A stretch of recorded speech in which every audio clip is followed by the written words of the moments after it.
اللہ الرحمن الرحیم الحمد للہ رب العالمین والصلاة والسلام علی نبینا محمد وعلی آلہ وصحبہ اجمعین۔ السلام علیکم ورحمۃ اللہ وبرکاتہ۔ کل ہی کی بات معلوم ہوتی ہے جب ہم نے اس پروگرام میں رمضان کو خوش آمدید کہا تھا۔ وقت کس قدر تیزی سے گزرا پتہ ہی نہیں چلا۔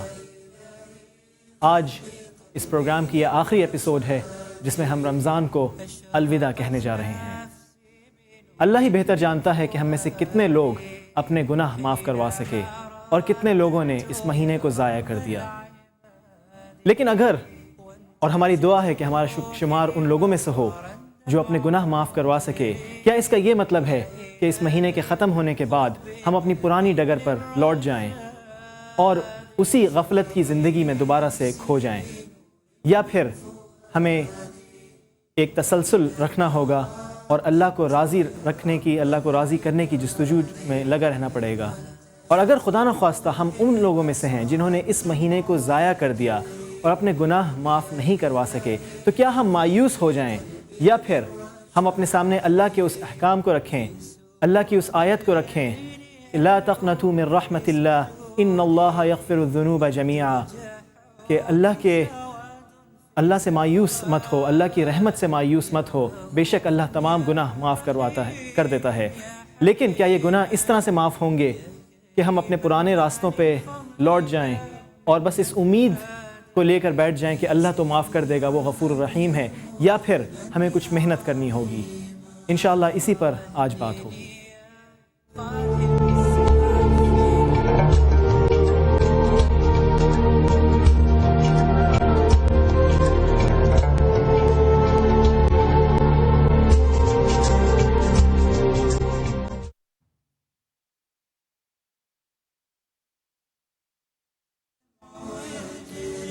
آج وہ دن ہے جب ہم رمضان کو الوداع کہنے جا رہے ہیں۔ کس طرح سے ہم اپنی زندگی کا action plan, line of action اب تیار کریں، کیا ہمارا لائحہ عمل ہوگا، اس مہینے کے بعد ہمیں کیا کرنا ہوگا، اس پہ انشاءاللہ بات کریں گے۔ حافظ انجینئر نوید احمد صاحب ہمارے ساتھ موجود ہیں۔ السلام علیکم۔ وعلیکم السلام ورحمۃ اللہ وبرکاتہ۔ نوید صاحب، ہم نے رمضانوں میں بہت سی اس پروگرام کے تھرو باتیں کی، لیکن انسان کی ایک فطرت ہے کہ وہ بھول جاتا ہے، اور اللہ نے بھی غالباً قرآن میں فرمایا ہے کہ فذکر فإن الذکر تنفع المؤمنین، کہ یاد کراؤ، یاد کرانا مومنوں کو فائدہ بات ہے۔ ٹھیک ہے، رمضان ظاہر ختم ہونے جا رہا ہے، اب ہم اپنی زندگی کیسے گزاریں گے؟ اس کا تعین جو ہے وہ ایک بڑا بنیادی سوال بھی شاید کرتا ہے کہ ہمارا مقصد زندگی کیا ہے؟ جی، اصل میں دیکھیے، ہمارا مقصد زندگی اللہ نے سیکشن زندگی کے ہر گوشے میں، انفرادی میں بھی اور اجتماعی میں بھی اللہ تبارک و تعالیٰ کا کہنا ماننا، یہ مقصد ہمارے پیش نظر رہنا چاہیے اگر ہم نے کامیاب ہونا ہے۔ لہٰذا رمضان کے بعد ہم یہ طے کر لیں کہ ہم نے ہر سطح پر اللہ تعالیٰ کا کہنا ماننا ہے۔ اپنی انفرادی زندگی میں بھی ہم نے کوشش کرنی ہے رزق حلال پہ قناعت کریں، معاشرتی اعتبار سے پردے کے احکامات پہ عمل کریں، عبادات بجا لائیں، حرام چھوڑیں اور جو فرائض ہیں وہ ادا کریں۔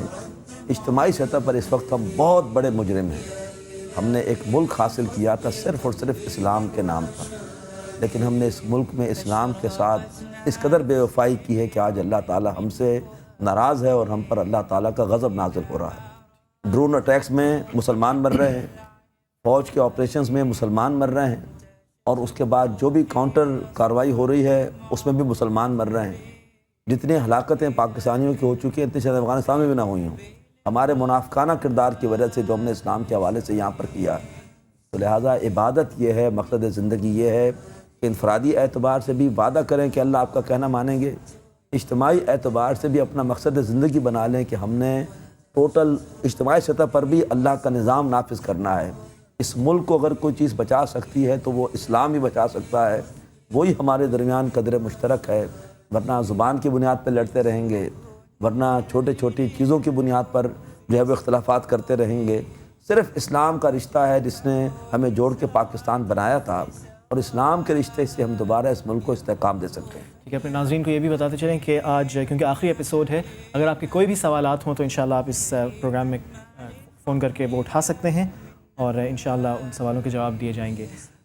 آپ نے منافقت کی بات کی، مختصراً منافقت کی ذرا وضاحت کر دیکھیے، 9/11 کے بعد امریکہ نے دھمکی دی پاکستان کو بھی، افغانستان کو بھی، اور امریکہ نے الزام لگایا کہ یہ کام کیا ہے جو ہے وہ کچھ مسلمانوں نے، کوئی تحقیقاتی کمیشن نہیں بنا، کوئی تحقیقاتی رپورٹ نہیں آئی، بس صرف ایک دھونس اور طاقت کے بل پہ دھمکی دی۔ افغانستان کے مسلمانوں نے کہا کہ ہم کسی دھونس اور اس کی بنیاد پر ہم کوئی بات ماننے والے نہیں ہیں، ثبوت دو۔ انہوں نے اصولی موقف اختیار کیا، وہ کافر کے سامنے ڈٹ گئے، اور آج وہ سرخرو ہیں، وہ عزت پا چکے ہیں۔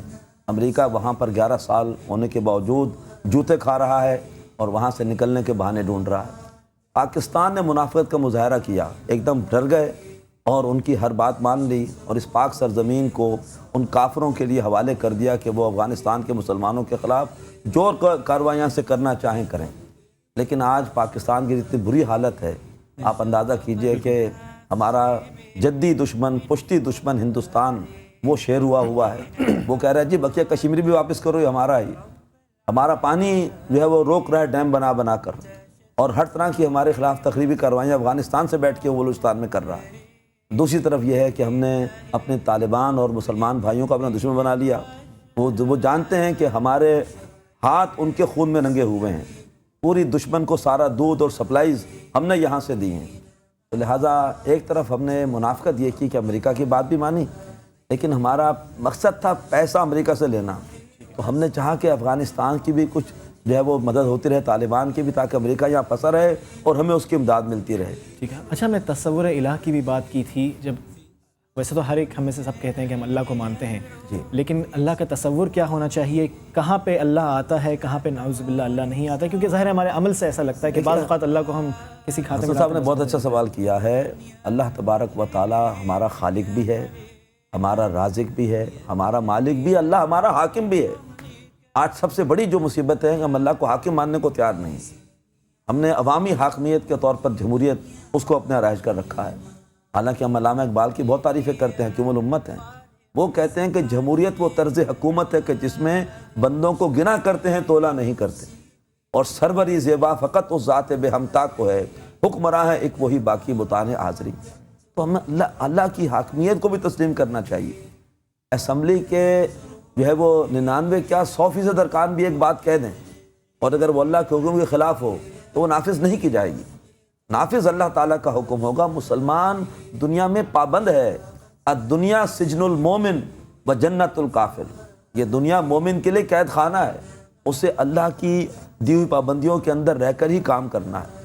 کافر کے لیے یہ دنیا باغ ہے، جو مرضی کھائے پیے چرے چگے جانوروں کی طرح، اور سورہ محمد میں آتا ہے دوسرے رکوع کی پہلی آیت یہ ہے کہ یہ کافر کھا رہے ہیں جانوروں کی طرح چر چگ رہے ہیں، ان کا ٹھکانہ جہنم ہے اور اس میں ہمیشہ رہیں گے یہ۔ تو لہٰذا اللہ کو حاکم نہیں مانا جا رہا آج، ہم باقی سب ماننے کو تیار ہیں۔ اچھا آپ نے کہا باقی سب ماننے کو تیار ہیں، ہم اللہ کو رازق بھی کہتے ہیں، لیکن پھر ہم خودکشی کی شرح بھی ہمارے یہاں بڑھتی جا رہی ہے، لوگ غربت سے تنگ آ کے، یہ کیا معاملہ ہو رہا ہے؟ اصل مسئلہ یہ ہے کہ ہمارا قول کچھ ہے اور ہمارا عمل کچھ ہے۔ ہماری حکومت بھی اللہ کو رازق نہیں مانتی، IMF کو مانتی ہے، امریکہ کو مانتی ہے۔ اس کی وجہ سے بجائے اللہ کو راضی کرنے کے ان کو راضی کرنے کی کوشش کرتے ہیں، اور کہتے ہیں وہاں سے امداد نہیں آئے گی تو بجٹ کیسے بنے گا۔ اور عوام کا بھی یہ حال ہے جو آپ فرما رہے ہیں، خودکشی کر رہے ہیں۔ اللہ سے مانگو، نمازیں تو پڑھو، لیکن دعائیں نہیں کرتے اللہ سے، اور اس کے بعد مایوس ہو کر خودکشی کر لیتے ہیں۔ بالکل، اللہ کو پہچاننے کی ضرورت ہے۔ ایک کالر ہمارے ساتھ موجود ہیں۔ السلام علیکم۔ وعلیکم السلام سر، کیسے ہیں؟ خیریت ہے؟ الحمدللہ۔ مجھے مولوی صاحب سے معلوم کرنا تھا کہ جیسے مؤذن فرض نماز کے لیے اللہ اکبر تکبیر جب کرتا ہے تو اکثر لوگ بیٹھے ہوتے ہیں اور اکثر لوگ مطلب ہے کہ کھڑے ہو جاتے ہیں، تو مطلب ہے کہ وہ بیٹھنا چاہیے یا کھڑا ہونا چاہیے؟ بالکل ٹھیک ہے، جزاک اللہ خیر، آپ کا سوال بالکل ابھی اس کا جواب دیتے ہیں۔ جب اقامت ہو رہی ہوتی ہے تو بعض لوگ بیٹھے ہوئے ہوتے ہیں، بعض کھڑے ہو جاتے ہیں، بعض تھوڑا بعد میں کھڑے ہوتے ہیں۔ اس میں حسن صاحب ایک فقہی اختلاف ہے۔ ایک رائے یہ ہے کہ جب کہا جائے اذان کے دوران اقامت کے دوران حی علی الصلاۃ تو اس موقع پر کھڑے ہو، ایک رائے یہ ہے۔ دوسری رائے یہ ہے کہ نہیں، صف بندی چونکہ بڑی اہم ہے تو پہلے سے ہی صفیں بنا کر کھڑے ہو جاؤ۔ لہٰذا ایک اختلاف ہے ہمارے ہاں، لیکن گنجائش ہے، اور اس میں اصل اہمیت یہ ہے کہ سب سیدھی ہونی چاہیے۔ ان معاملات میں نہیں ہے جس پہ لڑا جائے، نہیں، یہ معاملات اتنے اہم نہیں ہیں کہ جس پر ہم انتشار پیدا کرنے لڑیں۔ اقامت کے الفاظ کیا ہیں؟ اللہ اکبر، زبان سے کہہ رہے ہیں اللہ اکبر، نہ گھر پہ اللہ بڑا ہے، گھر میں شیطان کا راج چل رہا ہے، میڈیا کے ذریعے سے بےہودگی بہائی فحاشی اس کی اشاعت ہو رہی ہے، نہ معیشت میں اللہ بڑا ہے کہ جہاں اللہ کے احکامات پر عمل کر رہے ہیں اور حرام چیزوں سے بچ رہے ہوں، نہ پورے ملک میں اللہ کی مرضی چل رہی ہے۔ تو ہم چھوٹی چھوٹی باتوں پر تو ہم آپس میں اختلاف کر رہے ہیں، جو بڑی بات متفق علیہ ہے کہ بھائی اللہ کی بڑائی کو نافذ کرو، اللہ کا حکم، اللہ کا قانون نافذ ہو، اس کے حوالے سے ہمارے قول و فعل کا تضاد ہے، یہی منافقت ہے۔ بالکل ٹھیک ہے، یہاں پہ ایک وقفے کی طرف بڑھیں گے اور وقفے کے بعد انشاءاللہ اور بھی بہت سے موضوعات ہیں جن پر ہم نے بات کی تھی رمضان کے دوران، ان پر انشاءاللہ ایک ریکیپ ہوگا اور اپنے آپ کو ہم یاد کرائیں گے کہ کس طرح سے ہم اللہ کے قریب ہو سکتے ہیں۔ ایک وقفہ۔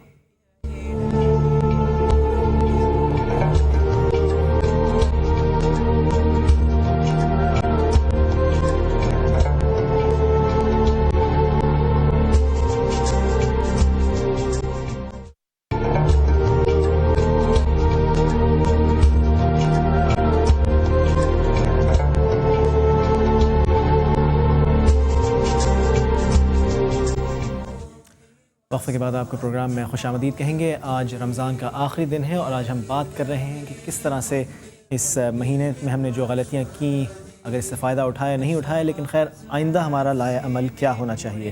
حافظ انجینئر نوید احمد صاحب ہمارے ساتھ اسٹوڈیو میں موجود ہیں۔ نوید صاحب، ہم نے مقصد زندگی پہ بات کی، تصور الہ پہ بات کی، قرآن سے تعلق پہ بھی ہم نے بات کی تھی رمضان کے دوران۔ اس پر ذرا روشنی ڈالیے کہ قرآن سے ہمارا تعلق کس طرح کا ہونا چاہیے۔ حسن صاحب، اصل میں اگر ہم چاہتے ہیں کہ جو ایمانی کیفیات ہماری رمضان میں بنی ہیں، روحانی کیفیات، یہ برقرار رہیں، تو اس کے لیے ہمیں اچھی صحبت اختیار کرنی چاہیے۔ اچھی صحبت کا مطلب یہ ہے کہ آدمی جڑا رہے مسجد سے، مسجد کی صحبت اختیار کرے، نمازیوں کی صحبت اختیار کرے، نمازیں پڑھتا رہے۔ وہیں پر اس کے لیے ایک بڑی اہم نعمت ہے اللہ کی صحبت اختیار کرنا، اور وہ کیا ہے؟ اللہ کے کلام سے جڑے رہنا، روز اللہ سے ہم کلام ہونا، اس معنی میں کہ روز اللہ کا کلام پڑھنا۔ تو جتنا ہم قرآن مجید کو سمجھ کے پڑھتے رہیں گے، یہ قرآن مجید ہماری اصلاح بھی کرتا رہے گا اور ہماری ایمانی کیفیات کو برقرار بھی رکھے گا اور ہمیں شیطان کے اور نفس کے حملوں سے بھی بچائے گا۔ یعنی صرف ناظرہ نہیں کرنا، اس کو سمجھنا نہیں، سمجھ کر، ناظرہ تو نہیں۔ قرآن مجید 20 مرتبہ کہتا ہے کہ میں ہدایت بن کر آیا ہوں، تو لہٰذا ہدایت تب ملے گی جب کہ سمجھ کے پڑھیں گے۔ تو روزانہ، جیسے روزانہ میرے لیے کھانا کھانا ضروری ہے، کیوں؟ اپنے جسم کو زندہ رکھنے کے لیے، اپنی ایمانی کیفیات کو زندہ رکھنے بڑھانے کے لیے مجھے روز سمجھ کے قرآن پڑھنا ضروری ہے۔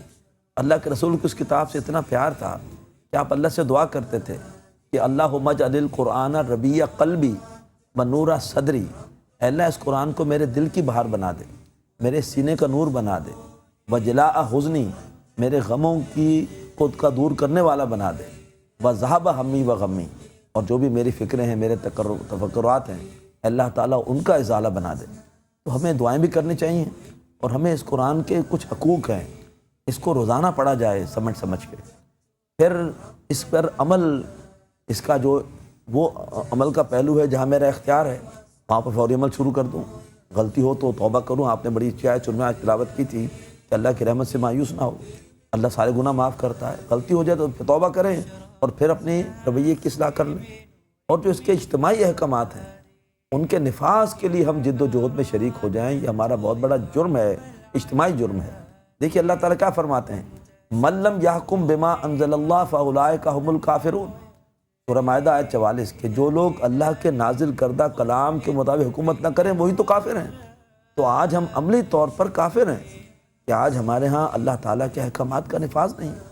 کتنی بڑی ہمارے لیے محرومی ہے، کتنی بڑی ہماری بدقسمتی ہے، بدنصیبی ہے، نحوست ہے کہ ایک ملک، اس میں رہتے اکثریت مسلمانوں کی ہے، اکثر مسلمان رہتے ہیں، وہاں پر اللہ کی کتاب کی بات نہیں چل رہی، اس کی کتاب کا حکم نافذ نہیں، تلاوت ہو رہی ہے، اصال ثواب ہو رہا ہے، حصول ثواب ہو رہا ہے، عمل نہیں ہو رہا۔ تو لہٰذا قرآن مجید کے احکامات پر جہاں عمل کر سکتے ہیں عمل کریں، جہاں نہیں کر سکتے وہاں پر عمل کرانے کی کوشش کریں اور اس قرآن کے نور کو دوسروں تک پہنچائیں۔ خیرکم من تعلم القرآن وعلمہ، تم میں سے بہترین لوگ وہ ہیں جو قرآن سیکھیں اور سکھائیں، رواه البخاری۔ تو یہ ہے قرآن سے تعلق، جتنا ہمارا قرآن سے تعلق زندہ ہوگا اللہ کی رحمتیں ہمارے شامل حال ہوں گی۔ اللہ نے فرمایا ان اللہ یرفع، اللہ کے رسول نے فرمایا ان اللہ یرفع بہذا الکتاب اقواما ویضع بہ آخرین، اللہ اس کتاب کی وجہ سے قوموں کو روج دے گا، اس کتاب کو چھوڑنے کی وجہ سے قوموں کو ذلیل کر دے گا۔ آج ہم کیوں ذلیل ہیں؟ علامہ اقبال نے کہا تھا جواب شکوہ میں کہ وہ زمانے میں معزز تھے مسلمان ہو کر، تم خوار ہوئے تارک قرآن ہو کر۔ تو آج قرآن کو چھوڑنے کی وجہ سے ساری ذلت اور رسوائی ہے۔ جب تک اس کتاب سے نہیں جڑیں گے ہمارے لیے عید کا دن آ ہی نہیں سکتا۔ نمائشی عیدیں مناتے رہیں لیکن حقیقت میں ہماری عید نہیں ہے۔ امت مسلمہ کا خون بہہ رہا ہے، پاکستانیوں کا خون بہہ رہا ہے، ہم دیکھ رہے ہیں، آپس میں مر رہے ہیں، لڑ رہے ہیں، ٹارگٹ کلنگ ہو رہی ہے، امریکہ ڈرون حملوں کے ذریعے ہمیں مار رہا ہے، ہم خود آپریشنز کے ذریعے سب سے مسلمان بھائیوں کو مار رہے ہیں جو شریعت کے نفاذ کا مطالبہ کر رہے ہیں۔ لہٰذا عید ہماری اس وقت ہوگی جب کہ واقعی ہمارے اوپر اللہ کی رحمتیں آنا شروع ہوں۔ وہ رحمتیں آئیں گی اس قرآن کے ذریعے سے۔ الرحمن علم القرآن، رحمان نے یہ قرآن سکھایا ہے۔ رحمان کی رحمت اگر لینا چاہتے ہو اس قرآن مجید کے ساتھ اپنے تعلق کو مضبوط کرو۔ ٹھیک ہے، ایک وقفے کی طرف جانا ہے، وقفے کے سے واپس آئے اور بھی کچھ سوالات ہیں۔ مثال کے طور پر بعض اوقات قرآن کی کچھ آیات ہیں جن کو ہم بہت پسند کرتے ہیں، بعض کو ہم ان پہ پردہ ڈالنا چاہتے ہیں، اس پر بھی انشاءاللہ بات کریں گے۔ یہاں پر لیں گے ایک وقفہ۔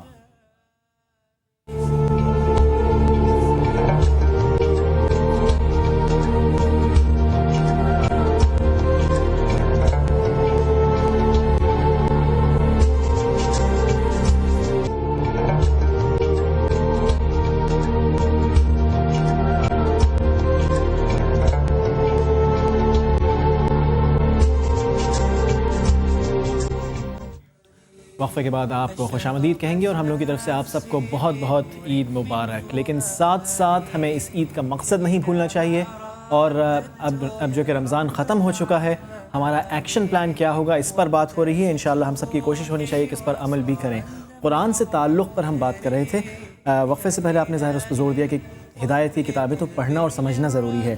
ایک چیز ہم یہ دیکھتے ہیں کہ اکثر ہم قرآن کی وہ آیات اٹھاتے ہیں جو ہمیں بہت ٹھنڈی ٹھنڈی یا میٹھی میٹھی لگتی ہیں یا جو دوسروں کو بھی قابل قبول ہوں، اور وہ آیات جو زمانے کو قابل قبول نہ ہوں یا زمانہ تھوڑا سا اس پہ ہچکچاتا ہو تو ہم بھی ان آیات کو کور کرنے کی کوشش کرتے ہیں۔ کیا یہ سنگین معاملہ ہے؟ یہ اس قدر سنگین معاملہ ہے کہ اس کو قرآن مجید نے کتمان حق کہا ہے، اور کتمان حق کرنے والوں پر ارشاد ہوتا ہے سورۃ البقرہ میں کہ اللہ کی لعنت ہوتی ہے۔ ان الذین یکتمون ما انزلنا من الکتاب من بعد ما بیناہ للناس فی الکتاب اولئک یلعنہم اللہ ویلعنہم اللائنون۔ بے شک وہ لوگ کہ جو چھپاتے ہیں کہ جو بھی ہم نے کتاب میں نازل کیا ہے اس کے بعد کہ ہم اس کو واضح کر چکے ہیں، ان پر اللہ لعنت کرتا ہے اور ان پر لعنت کرنے والے لعنت کرتے ہیں۔ الا الذین تابوا واصلحوا وبینوا فاولئک اتوب علیہم۔ ہاں، جو لوگ توبہ کریں، اپنے رویے کی اصلاح کریں اور حق کو بیان کریں، فاولئک اتوب علیہم، ان پر میں نظر کرم کرتا ہوں۔ یہ بہت بڑا جرم ہے جو علماء یہود کا تھا، اگر ہم بھی یہ کر رہے ہیں تو یہ وہی بات آ جاتی ہے کہ افتؤمنون ببعض الکتاب وتکفرون ببعض۔ ارے کیا تم کتاب کی کچھ باتوں کو مانو گے، کچھ کو نہیں مانو گے؟ کچھ کو تم چھپاؤ گے، اس پر جا کے عمل نہ کرنا پڑے۔ فما جزاء من یفعل ذلک منکم الا خزی فی الحیاۃ الدنیا۔ تم میں سے جو کوئی حرکت کرے گا اس کا بدلہ نہیں ہے مگر دنیا میں رسوائی، ویوم القیامت یردون الی اشد العذاب، اور قیامت کے دن ایسے لوگ لوٹائے جائیں گے شدید ترین عذاب کی طرف۔ تو اللہ کے عذاب کو دعوت دینا ہے، رسوائی کو دعوت دینا ہے، یہ اللہ کی اطاعت نہ ہوگی، یہ میری اپنی مرضی کی اطاعت ہے۔ کچھ آیتیں میں نے پک کر لیں اور وہ بیان بھی کر رہا ہوں اور وہ سنا بھی رہا ہوں، اس کی تفسیر بھی کر رہا ہوں، اور کچھ آیتیں جو کہ پسند نہیں ہیں حکمران طبقے کو یا امریکہ کو یا جو بھی ہمارے مقتدر ہستیاں ہیں ان کو، تو ان آیات کو میں بیان نہیں کر رہا، پس پش ڈال رہا ہوں۔ لہٰذا یہ طریقہ بالکل جو ہے وہ حق کو چھپانے کا ہے، اللہ کو ناراض کرنے کا ہے، اللہ کے بجائے اپنی مرضی کو مقدم کرنے کا ہے۔ اللہ تعالیٰ ہمیں اس جرم سے محفوظ فرمائے۔ آمین۔ اچھا، رمضان ختم ہو گیا، ایک آٹومیٹکلی بہت سے لوگوں کی ایک نفسیات ہوتی ہے کہ آج رات ہے کنزیومرزم کی رات، کہ خوب اسراف بھی ہوگا اور بہت سی غیر شرعی حرکتیں بھی کی جاتی ہیں۔ تو کیا ہم نے عبادت کی ایک مہینہ اس کے بعد ہمیں لائسنس مل جاتا ہے اس طرح کی بعض حرکتیں کرنے کے، پارٹینگ اور اس طرح؟ اگر خدا نہ خواستہ ہم یہ سب کچھ کر رہے ہیں تو ہر آدمی کو اپنے گربان میں جھانکنا چاہیے۔ اس کا مطلب یہ ہے کہ میری عبادات قبول نہیں ہوئی، میں اسی رنگ میں دوبارہ اگر اس رنگ میں رمضان سے پہلے میں تھا، اس آرزو کے باغ میں آیا نہ کوئی پھول، اب کے بھی دن بہار کے یوں ہی گزر گئے، تو آدمی کو رونا چاہیے کہ میں نے اتنی محنت بھی کی، بھوکا پیاسا بھی رہا اور میں کھڑا بھی رہا، گھنٹہ ڈیڑھ گھنٹے تراویح پڑھتا رہا، مجھ پہ اس کا کوئی اثر نہیں ہوا، اور رمضان ختم ہوا اور میں دوبارہ پہنچ گیا بازاروں میں اور وہاں جا کر بدنظری بھی کر رہا ہوں، اور وہاں پر جا کر میں ایک ایسے ہجوم میں داخل ہو گیا ہوں کہ جہاں پر عورتیں اور مرد مکس ہیں۔ اللہ کے رسول کا ارشاد ہے کہ اگر تم کسی نامحرم کے جسم کو چھو، اس سے زیادہ بہتر ہے تمہارے سر میں کیل ٹھونک دی جائے۔ اتنا برا گناہ ہے، لیکن چاند رات کو ہم محسوس ایسے ہوتا ہے جیسے لگتا ہے کہ شیاطین چھٹ گئے ہیں اور بازاروں میں جمع ہو گئے ہیں، اور وہاں پر جو کیفیت ہوتی ہے، ہمیں تو کوشش کرنی چاہیے کہ جو بھی شاپنگ کرنی ہے وہ پہلے سے کریں، اور اس رات کو ہم اللہ تعالیٰ کے شکر کے لیے بسر کریں۔ بعض روایات میں آتا ہے کہ یہ لیلۃ الجائزہ ہے، وہ کہ کچھ علماء نے اسے ضعیف بھی قرار دیا، لیکن یہ ہے کہ بہرحال ضعیف روایات بھی فضیلت کے لیے علماء کہتے ہیں کہ بیان ہو سکتی ہیں۔ یہ تو انعام دینے کی رات ہے۔ اللہ تعالیٰ خوش ہوتا ہے کہ میرے بندے اور میرے بندیوں نے روزے رکھے ہیں اور انہوں نے مشقتیں اٹھائی، اب ان کا عید کا دن ہے، یہ عید کی رات ہے، اللہ تعالیٰ اجر عطا فرماتا ہے۔ اور بجائے اس کے کہ ہم اللہ کو راضی کرنے کے، ہم ثابت کر رہے ہیں کہ ہم پر اے اللہ تیری عبادات کا کوئی اثر نہیں ہوا، اور ہم جا کر جو ہے وہ غیر اخلاقی ماحول میں اور حرکتوں میں ملوث ہو جاتے ہیں۔ یعنی ہماری جو خوشیاں ہیں وہ شریعت کے دائرہ کار میں رہتے ہوئے ہی بلا شبہ بلا شبہ مسلمان کسی وقت بھی آزاد نہیں ہے۔ میں نے آج آپ کو حدیث سنائی کہ مسلمان کے لیے دنیا قید خانہ ہے، تو ہم نے خوشی بھی بڑے وقار سے منانی ہے۔ اللہ فرماتے ہیں سورۃ الکوثر میں کہ انا اعطیناک الکوثر، اے حبیب صلی اللہ علیہ وسلم نے آپ کو خیر کثیر عطا کی ہے، بہت بڑی بڑی دولتیں عطا کی ہیں، کیسے شکریہ ادا کریں؟ فرمایا فصلی لربک وانحر، اپنے رب کے لیے نماز پڑھیے اور قربانی پیش کیجیے۔ تو لہٰذا دو کام کرنے ہیں خوشی منانے کے لیے، ایک اللہ کی بارگاہ میں نماز پڑھنی، جیسے ہم عید الفطر کو بھی پڑھتے ہیں، عید الاضحیٰ میں بھی پڑھتے ہیں۔ دوسرا قربانی دینی ہے، عید الاضحیٰ میں قربانی دیتے ہیں تاکہ غریبوں کی بھی مدد ہو جائے، عید الفطر میں فطرہ دیتے ہیں تاکہ غریبوں کی مدد ہو جائے۔ تو کتنا باوقار طریقہ ہے کہ لوگوں کی مدد بھی ہو رہی ہے، حقوق العباد بھی ادا ہو رہے ہیں، اور اس کے ساتھ ساتھ اللہ کے شکر کے لیے نماز بھی پڑھی جا رہی ہے۔ نماز کی آپ نے بات کی، پرسوں بھی ہم نے نماز پہ بات کی تھی، لیکن کیونکہ انسان بہت جلدی بھول جاتا ہے، تو کیا کل سے ہم اپنی پرانی ڈگر پہ جا سکتے ہیں کہ ہفتے میں ایک بار نماز پڑھیں یا؟ حسن صاحب، اللہ نے سورہ ماؤن میں فرمایا فویل للمصلین، ایسے نمازوں کے لیے ہلاکت اور بربادی ہے، الذین هم عن صلاتهم ساہون، جو اپنی نمازوں سے غافل ہیں۔ تو نماز تو اللہ نے روز پڑھنے کے لیے فرض کی ہے، ان الصلاۃ کانت علی المؤمنین کتابا موقوتا، نماز تو مومنوں پر وقت کی پابندی کے ساتھ فرض ہے۔ تو یہ کون سی نماز ہے جمعے کی ہو اور یا سال کے سال کی ہو؟ یہ تو کوئی نماز ہی نہیں ہے۔ ایسے نمازیوں کے لیے قرآن پاک میں وعید ہے فویل للمصلین، اور ہلاکت ہے، بربادی ایسے نمازیوں کے لیے، الذین هم عن صلاتهم ساہون، جو اپنے نمازوں سے غافل ہیں، اس کو بھولے ہوئے ہیں۔ جب جی چاہا نماز پڑھ لی، جب جی چاہا نماز نہ پڑھی۔ اللہ کی نماز نہیں ہے یہ میری اپنی مرضی کی نماز ہے۔ تو پھر ریاکاری کا بھی عنصر آ جاتا ہے۔ ظاہری بات ہے، رمضان میں پڑھ رہا ہوں ویسے نہیں پڑھ رہا، تو بڑے افسوس کی بات ہے، مسجدیں ویران ہو جاتی ہیں، ہر سال ہمیں صدمہ دیکھنا پڑتا ہے۔ تو سوچنا چاہیے کہ اللہ نے کتنا کرم کیا، ہمیں رمضان میں مسجد آنے کی توفیق دی، اب ہم بھی اللہ کے احسانات کا بدلہ احسان مندی سے دیں اور سارا سال مسجدوں کو آباد کریں نماز پابندی کے ساتھ۔ رسول اللہ صلی اللہ علیہ وسلم سے محبت کا کیا تقاضا ہے؟ کیا صرف کچھ نعتیں یا نشیدیں پڑھ لینا کافی ہے یا اس سے آگے بھی کچھ؟ جی نہیں، اللہ کے رسول سے محبت کا تقاضا یہ ہے کہ لا یؤمن احدکم حتی یکون ہواہ تبعا لما جئت بہ، تم میں سے کوئی شخص مومن نہیں ہو سکتا جب تک اس کی تمام خواہشات میری لائی ہوئی شریعت کے تابع نہ ہو جائیں۔ تو لہٰذا اللہ کے رسول سے محبت کا تقاضا یہ ہے کہ من احب سنتی فقد احبنی، جس نے میری سنت سے محبت کی اس نے مجھ سے محبت کی۔ تو ہم شریعت اور سنت سے محبت کریں، جہاں اختیار ہے وہاں پر اس پر عمل کریں، شادی بیاہ میں کوئی غیر شرعی رسم نہ ہونے دیں، گھر میں کوئی بے پردگی، بے حیائی، کوئی ڈرامے، فلمیں، بیہودیاں یہ نہ چلنے دیں، معیشت میں کوئی ہمارا حرام نہ ہو، اور اس کے ساتھ ساتھ جہاں شریعت نافذ نہیں ہے ہمارا اس پر خون کھولے، شریعت کے نفاذ کے لیے تن من دھن لگا دیں، اور جو شریعت کے نفاذ کے لیے کوشش کر رہے ہیں ان کی حمایت کریں۔ ہماری اکثر یہ ہوتا ہے کہ آپ کی اسی بات پہ ایڈ کرنا چاہوں گا کہ بہت سے جو ہمارا لٹریچر ہے، ہماری کتابوں میں، تاریخ میں، ان کو کافی حد تک کبھی مسخ کر دیا جاتا ہے، کبھی کچھ کر دیا جاتا ہے کہ وہ باتیں رسول اللہ صلی اللہ علیہ وسلم کے بارے میں ذکر کیا جاتا ہے جو کفار کو، منافقین کو منظور ہوں، اور رسول صلی اللہ علیہ وسلم کا جو دوسرا پہلو ہے شریعت کے نفاذ والا، اس کو اکثر ہٹا دیا جاتا ہے کہ رسول صلی اللہ علیہ وسلم رحمۃ للعالمین ہیں، اور تصور یہ ہے کہ بس آپ میٹھا میٹھا سب کچھ رکھیں، جلیبیاں کھائیں اور اس کے آگے کچھ نہیں ہے۔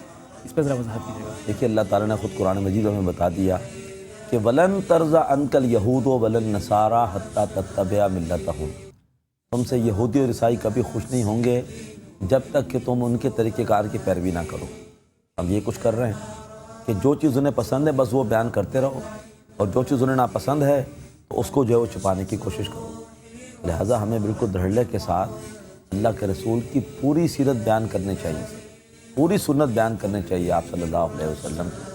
اور آپ صلی اللہ علیہ وآلہ وسلم کی پوری سنت اور پوری سیرت کیا ہے؟ ایک ہے دعوت دین، پورے کا پورا حق بیان کرنا۔ قُلِ الْحَقُّ مِن رَبِّكُمْ فَمَنْ شَاءَ فَلْيُؤْمِنْ وَمَنْ شَاءَ فَلْيَكْفُرْ۔ اے نبی کہیے یہ حق ہے میرے رب کی طرف، تمہارے رب کی طرف سے، ماننے تو ماننا، نہیں مانو، نہیں ماننا تو مت مانو، انجام تم خود دیکھ لو گے۔ دوسری آپ کی سنت ہے اقامت دین، دنیا سے ظلم، جبر، کفر، شرک کو ختم کر کے اللہ تعالیٰ کے دین کو نافذ اور قائم کرنا۔ وہ جو اللہ نے ذکر کیا قرآن میں کہ یا ایھا الذین آمنوا ان تنصروا اللہ ینصرکم ویثبت اقدامکم، کیا یہ اسی کا مفہوم ہے؟ بلا شبہ اللہ نے فرمایا کہ اگر تم اللہ کی مدد کرو گے اللہ تمہاری مدد کرے گا۔ اللہ کی مدد کیا ہے؟ جو چیز اللہ کو پسند ہے اس کی تبلیغ کی جائے، جو اللہ کے احکامات ہیں ان کو نافذ کیا جائے، یہ اللہ کی مدد ہے۔ اللہ نے فرمایا وَلَيَنْصُرَنَّ اللَّهُ مَن يَنْصُرُهُ، اللہ اس کی لازماً مدد کرے گا جو اللہ کی مدد کرے گا۔ تو لہٰذا ہمیں اللہ کے دین کا سپاہی بننا ہے، اللہ کے دین کو پھیلانا ہے، پروموٹ کرنا ہے، نیکیوں کو پھیلانا ہے، جو چیز اللہ کو ناپسند ہے اس کو روکنا ہے، اور اللہ تبارک و تعالیٰ کے احکامات کو نافذ کرنا ہے۔ اللہ کہتا ہے تم حافظون لحدود اللہ ہو، تم تو اللہ کی حدود کے محافظ ہو۔ اگر اللہ کی حدود نافذ ہیں ان کی حفاظت کرو، نافذ نہ ہو تو ان کو نافذ کرنے کے لیے تن من دھن لگاؤ۔ ٹھیک ہے، پروگرام اپنے اختتام کی طرف بڑھ رہا ہے، تقریباً 1.5 منٹ ہمارے پاس رہ گئے ہیں۔ ایک دعا میرے خیال سے ہو جانی چاہیے، اگر آپ ایک دعا کریں۔ بلا شبہ۔ الحمدللہ رب العالمین والصلاة والسلام علی رسولہ الکریم، اللہم صلی علی سیدنا و مولانا محمد وبارک وسلم وصلی علیہ۔ اے اللہ ہمارے تمام گناہوں کو معاف فرما، اے اللہ ہمارے روزے قبول فرما، اے اللہ ہماری تراویح قبول فرما، ہمارے دلوں کو اپنے دین کی طرف پھیر دے، ہمارے دلوں کو اپنی اطاعت کی طرف پھیر دے۔ اے اللہ اپنی محبت عطا فرما، اپنے حبیب کی محبت عطا فرما، قرآن کی محبت عطا فرما۔ اے اللہ شریعت سے محبت عطا فرما، شریعت پر عمل کرنے کی توفیق عطا فرما، شریعت کے نفاذ کے لیے، اپنے دین کے نفاذ کے لیے اللہ مال اور جان سے جہاد کی توفیق عطا فرما۔ اے اللہ اپنی راہ میں ہمیں شہادت کی موت نصیب فرما۔ اے اللہ ہمارے تمام مرحومین کی بخشش فرما۔ اے اللہ ہمارے تمام بیمار بہن بھائیوں کو شفا عطا فرما۔ اے اللہ ہمیں سچا اور پکا مسلمان بننے کی توفیق عطا فرما۔ اے اللہ ہمیں پورے کے پورے اسلام میں داخل ہونے کی توفیق عطا فرما۔ اے اللہ ہمیں دین اسلام پہ زندہ رہنے کی توفیق عطا فرما، ایمان پہ خاتمہ نصیب فرما، شہادت کی موت عطا فرما، موت کی سختیاں ہم پر آسان فرما۔ اے اللہ اس حال میں موت عطا فرما کہ تو ہم سے راضی ہو۔ اے اللہ اس حال میں موت عطا فرما کہ تو ہم سے راضی ہو۔ وصلی اللہ تعالی علی خیر خلقہ محمد وآلہ واصحابہ اجمعین برحمتک یا ارحم۔ جزاک اللہ خیر، آمین۔ یہ پروگرام کا آخری ایپیسوڈ تھا، تو رمضان کے ساتھ ساتھ، رمضان کے ختم ہونے کے ساتھ ساتھ یہ پروگرام بھی اپنے اختتام کو پہنچا ہے، لیکن اسلام اپنے اختتام کو نہیں پہنچا، اور جیسا کہ اللہ نے کہا ہے کہ هو الذي ارسل رسوله بالهدى ودين الحق ليظهره على الدين كله ولو كره الكافرون ولو كره المشركون۔ تو لوگ جتنا بھی چاہیں، ان کی جتنی بھی خواہشات ہوں کہ اللہ کا دین کا نفاذ نہ ہو اور یہ غالب نہ آئے، لیکن یہ تو اللہ کا وعدہ ہے کہ یہ بالکل غالب آئے گا، اور جتنا بھی لوگ اس پہ جلتے کڑتے رہیں۔ تو ہمارا اور آپ کا ساتھ یہاں پہ پروگرام کے ختم ہونے کے ساتھ ختم نہیں ہونا چاہیے۔ آپ فیس بک کے ذریعے ہم سے کنیکٹڈ رہیں، انشاءاللہ اللہ کو راضی کرنے کی ہم فیس بک کے ذریعے اور جو دیگر چینلز ہیں ان کے ذریعے کوشش کرتے رہیں گے۔ تو انشاءاللہ یہ ساتھ بھی ہم لوگوں کا رہنا چاہیے، facebook.com/آپ اور اسلام۔ اللہم ارنا الحق حقا وارزقنا اتباعہ وارنا الباطل باطلا وارزقنا اجتنابہ۔ اے اللہ ہمیں حق کو حق کے طور پر دیکھنے اور اس پر عمل کرنے کی توفیق عطا فرما، اور باطل کو باطل کے طور پر دیکھنے اور اس سے بچنے کی توفیق عطا فرما۔ اگر ہم لوگوں کی طرف سے کوئی ایسی غلطی ہوئی ہو، ایسی بات کی ہو جس پہ اللہ اور اس کا رسول صلی اللہ علیہ وسلم ناراض ہوتے ہیں، تو ہم اللہ اور اس کے رسول اللہ سے معافی چاہیں گے، اور اگر آپ کی ہم نے کوئی حق مارا ہو تو اس پہ ہم آپ سے معافی چاہیں گے۔ فیس بک کے ذریعے ہم سے کنیکٹڈ رہیے، انشاءاللہ فیس بک پہ اب رابطہ رہے گا۔ السلام علیکم ورحمۃ اللہ وبرکاتہ۔